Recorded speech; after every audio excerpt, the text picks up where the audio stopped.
व्यक्तिवाचक संज्ञा का जातिवाचक संज्ञा के रूप में प्रयोग।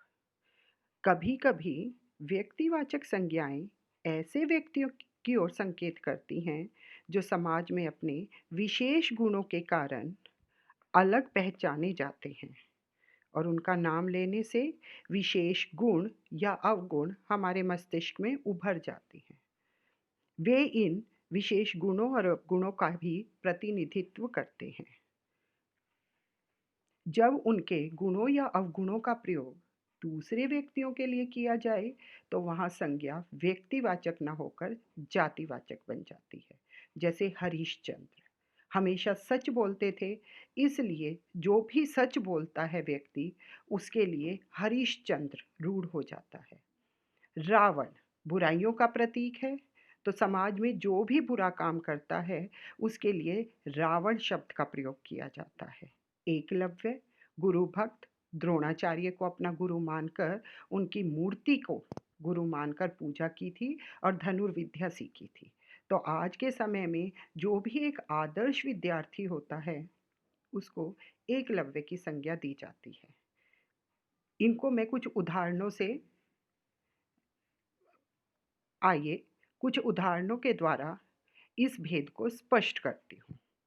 विभीषण अगर केवल एक शब्द विभीषण के रूप में लिखा जाए तो वो व्यक्तिवाचक संज्ञा कहलाता है। लेकिन अब दूसरा उदाहरण देखिए, विभीषण रावण का भाई था। यहाँ भी इस वाक्य में भी विभीषण एक व्यक्ति के लिए प्रयोग किया गया है जो रावण का भाई था, लंकापति रावण का भाई था। इसलिए दूसरे वाक्य में विभीषण शब्द व्यक्तिवाचक संज्ञा को दर्शाता है।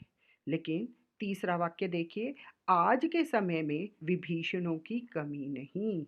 विभीषण अपने अवगुण के कारण जाना जाता है। उसके लिए कहा जाता है कि घर का भेदी लंका ढाए, कि विभीषण ने राम के साथ मिलकर रावण की लंका का विनाश किया था।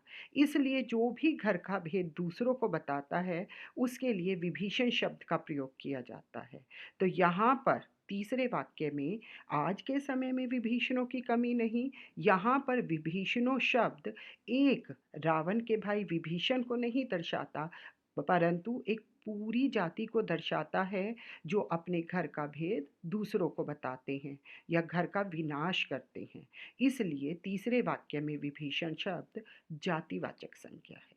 एक अन्य उदाहरण देखिए, राजा हरिश्चंद्र। राजा हरिश्चंद्र व्यक्तिवाचक संज्ञा है क्योंकि ये एक व्यक्ति को दर्शा रहा है। दूसरे वाक्य में राजा हरिश्चंद्र सदा सच बोलते थे। यहाँ भी राजा हरिश्चंद्र एक व्यक्ति हैं, एक राजा हैं जो हमेशा सच बोलते थे, सच का साथ देते थे। परंतु तीसरा वाक्य देखिए, तुम अपने आप को हरिश्चंद्र समझते हो। यहाँ पर हरिश्चंद्र उन व्यक्तियों के लिए प्रयोग किया जाता है जो हमेशा सच बोलते हैं। तो तीसरे वाक्य में तुम अपने आप को हरिश्चंद्र समझते हो, यानी तुम क्या हमेशा सच बोलते हो, इसके लिए प्रयोग हुआ है। इसलिए तीसरे वाक्य में हरिश्चंद्र जातिवाचक संज्ञा है। कुछ अन्य उदाहरण देखिए, इस देश में जयचंदों की कमी नहीं। जयचंद ने भी दुश्मनों के साथ मिलकर राजा को पराजित किया था। अन्य उदाहरण है, भारत को विभीषणों से बचकर रहना चाहिए।